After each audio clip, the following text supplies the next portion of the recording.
Hello everyone and welcome to my channel Uxtsuki. So I decided to make a video about chord progression and like how to decide what can be the next chord. So I will use what I know so far, okay? So remember, basically our perception is limited by our knowledge, so this is what I know so far. So I will set something basic here. So I will use C major in order to make everything easier to understand, okay? The first way or technique or method you can use to make chord progressions is use the circle of fifths. And you don't even need to memorize what is the circle of fifths in order to use it. You just need to understand that basically the current root note of your chord can be interpreted as the dominant key of the next chord. So basically you just need to make a chord progression like 5-1. So for example, if we are in a C major, so first I will use perfect triad chord, basically stacking thirds, okay? So imagine we have C, E, G. So if C is the dominant key, what would be the root note of our next chord? Well, you might not know, but C is the dominant key of F, and you can always count. So for example, F, it would be the root, so first, G second, A third, B fourth, and C fifth. So going from C to F is a satisfying chord progression. So for example, FAC. So this is a very valid chord progression. Okay, so if F would be our dominant key, which key would need to be our root note? So it's B. So B first, C second, D third, E fourth, F fifth. So B, D, F. If B were a dominant key, what would be our tonic? E. This is an example of chord progression.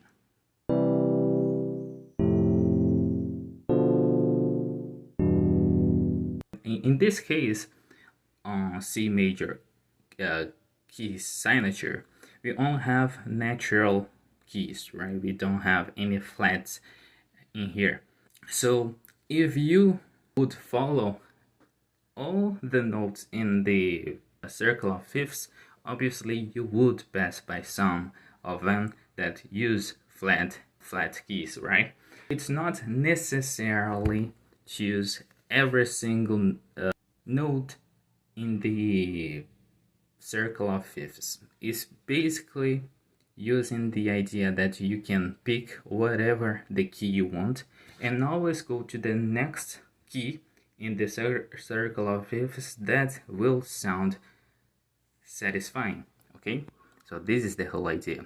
And I don't have anyone specifically to cite to tribute this idea because it is the circle of fifths, okay? Basically every single material out there talks about it, so I won't necessarily credit one person exactly. As this one as well, this is, in my point of view, is a common knowledge, so it's nothing that you tribute or credit a specific person. So there is a way to handle chord progression as well. That is basically going to the next chord where most keys are preserved.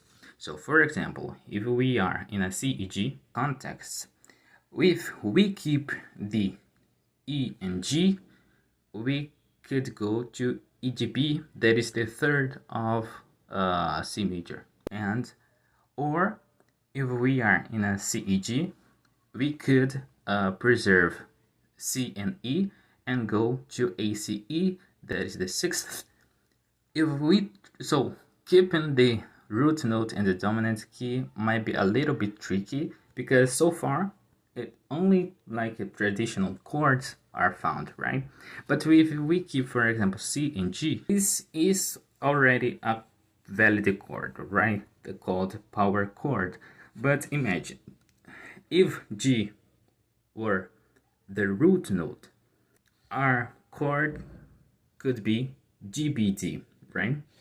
But we have now GBC that is highly dissonant, and actually it's very cool as well. Or for example, we have EGB, right? That is the third. So we could have EGBC. So a chord where we add 6, for example, and so on. Okay, so just let me make a valid chord progression with this. So we could have ACE, we could have FAC, and then DFA.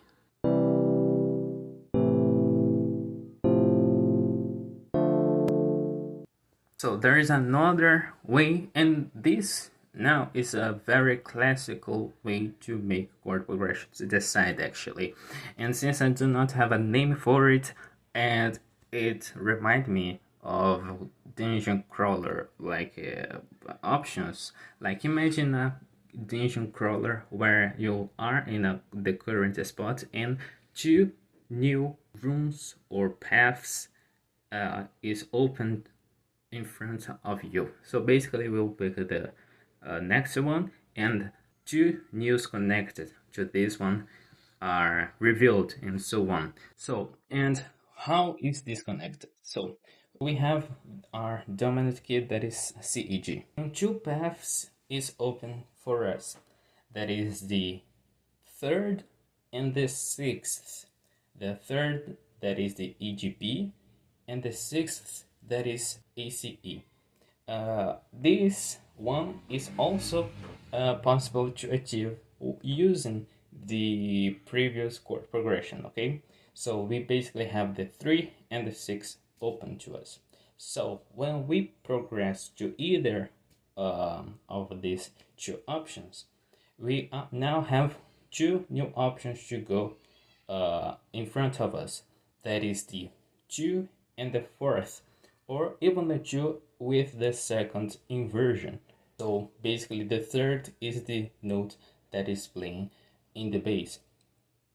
And now that we are in a 3, 2 or 4, and the C major is D is the second and F is the 4th, we now have 2 new options. That is the 5, that is the dominant key, and the 7. 5 in the C major is G, and 7 is B. And these 2 basically, even you are not in a necessarily cadence position, like in the end of a phrase, we go back to 1, okay? So why am I saying this? Because you can actually have a cadence 5-1, 1-5, 4-1, 5-6, right? So, and you can basically go forwards and backwards.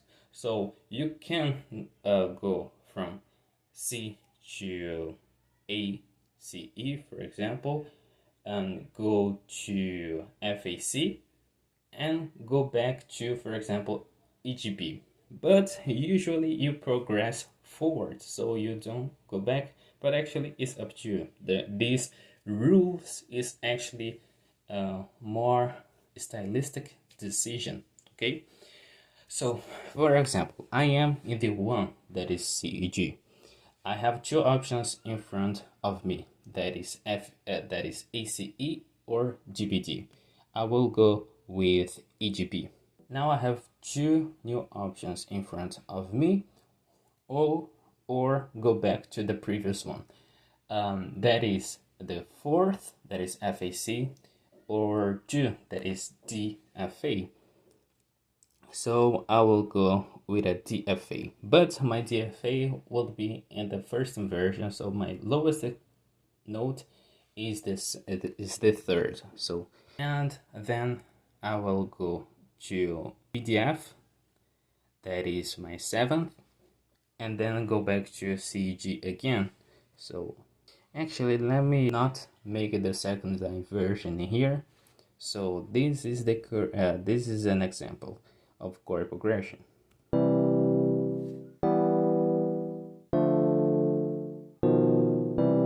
So there is another way to make chord progression that basically go to the neighbor chord. So for example, if you are in a 1, you have 2, that is upwards, or the 7, that is the downwards, right? So basically you go to the next chord. So for example, if we are in a F, so this is an example using the neighbor chord in order to make a chord progression.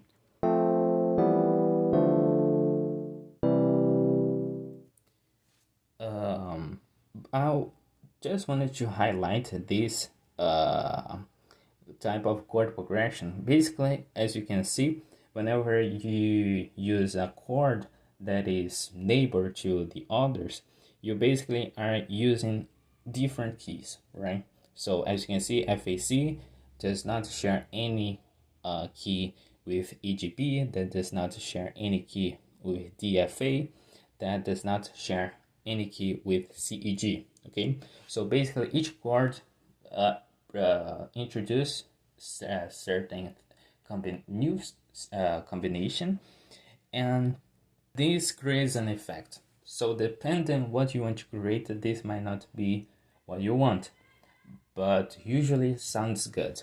And for example, there is a chord progression called Mario progression that goes to 6 to 7 to 1, but it's flat, right? I'll just make an example in here that might not be the most precise one. So 6 7 1, and there is a video from the channel Jeff Schneider that is where one of the sources where I learned first this technique, but there is also other channels talking about that is the Chopin method to make the chord progression. But I also discovered that lists as well used this type of chord progression, that basically instead of progress the whole set of chords and notes, you progress stepwise motion, so considering as well of keys that is not inside of your key scale mode until you reach in a chord that matches your desire. But in the most, in my opinion, the most important part of this chord progression is how emotional of it causes. It's very deep. I lack vocabulary in order to describe this, but certainly it's very you can feel the emotion being invoked. Actually, the lists, I'm pretty sure that the progression is necessarily diminishing, but Chopin, it can be augmented as well. Okay, so for example, if we are in a C G, I could move G upwards one half step. I could do it again. Now I have a CEA, that is ACE, that is the 6th, but my two notes that would be the 3rd and the 5th actually is below the root note, so this causes a certain effect as well. So now I could progress, for example, the C. As you can see, I basically moved my whole chord stepwise upwards, right? But I could as well move downwards.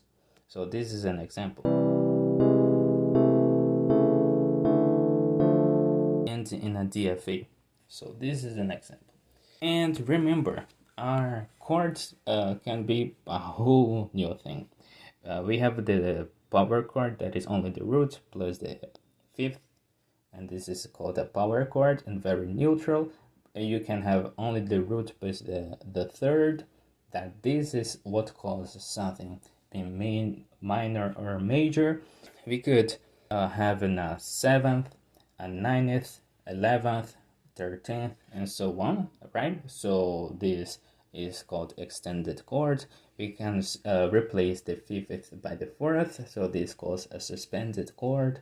We could replace the 5th by the 6th, so instead of C E G, C E A, so we have a we replace the 5th by the 6th. We could have half diminished by the third, diminishing the third, or a full diminishing or diminished, that is diminishing the 5th as well. We could basically add notes to the chord, so even though we have a CEG, we could have add an A, for example. We could have a tritone, we could have chords with this first inversion, second inversion, whatever you want. We also have a modal interchange that we can like temporarily be in a different key scale or a key signature of the current one, adding more steps to the progress to the desired target chord. For example, adding a lot of colors and emotions throughout this. Okay, so there is a lot of channels talking about jazz chord progression, and they often recommend to use 2-5-1, right? So, for example, imagine we are in a C major and we have a C E G, and our target chord, for example, is a DFA. We could add steps between them. This D is D minor, right? Because our third is a whole step, half step away from us, not 2 whole steps. So what key signature is D minor? The same one of F major, and F major have only one flat, right? That is the B. So with that said, what would be our 5 of D minor? Is A, right? Remember, D, E, F, G, A. So A is our dominant key. So we could have ACE, for example. And this could be good enough, but we can also add the second of this, because remember of the classical chord progression where you have 1, then you can go to 3 or 6, and from either you can go to 4 or 2, that either you can go to 5 or 7, that go back to 1. This is the same idea. You're not necessarily trapped in the 5-1. This is just an example. So the second is on the D minor is EGB, right? And GEB have the flat B. So, and you can add whatever the steps you want in order to reach a certain chord. You can modulate this like endlessly. So for example, okay, let me shift this to here. So for example, imagine, so we are in a EGB, in a E flat with B flat. F is sharp. We could go 2-5-1, 5 and G is B, B the F with this F sharp. So this would be F sharp major, and F sharp major shares the key signature with A. So if we go 2-5-1, where 1 is F sharp minor, we would need to go to CEG and EGB. So this is a whole modal interchange. Let me just decrease the tempo. It could be 48, but whatever. So This is the example.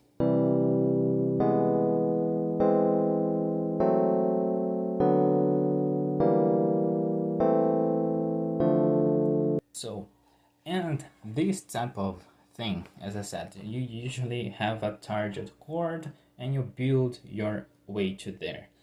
And you could use any of these techniques plus this modal interchange plus your knowledge in the note in the chord, like how in the chord like extended, diminished, and etc. Right? So when I decide to use them, I use mostly the circle of fifths chord progression when I want to have when I have a whole theme, for example, and so I have a lot of measures. Let me put it this way. So I am able to go from end to end. Okay, so even I'm in a C major, for example, I am able to go to F, then B, and so this is when I mostly use this circle of fifths when I have a lot of space to explore. Okay, so these that is I go to the chord where there I share as many keys from the previous chord when I want to have a chord progression that is very soft, basically. So when I want to sound not too dissonant and I actually have a calmer chord progression, I use this classical one where, as I said, you have two options in front of the current chord. Basically, I use is the one that I use the most. Okay, for example, I am C major, right? So I am in the sixth, so I go 6 4 5 1, or if I am in a third, 3 2 3 2 7 1, or I mix them. Basically, this is the one that I used the most. Okay, I analyze the current chord and what is my usual two next options in order to progress to them. This neighbor I use mostly when I am about to go to either a fanfare. So when I have, for example, my brass section building the momentum for a solo or for a tutti, so all instruments are playing together, or when I am close to a chorus. Okay, I think basically when you are going to a next section where is contrasting with this one and you won't have necessarily a bridge, let me put it this way, or this can be used in a bridge in a transition. So actually everything is kind of building up using different sounds. Okay, and this Chopin list method I use when I want to be emotional, basically when I am in a calmer chord progression. So this could be a substitution for this when I use the chord where I share the most notes with the previous one. But this one is basically when I want to go full emotional. Okay, but maybe there is more reasons where when to pick this method. I just don't know. As I said, I use this only when I want to go full emotional.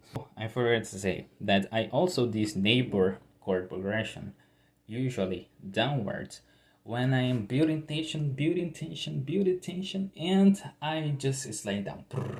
Okay, so this also I use a lot.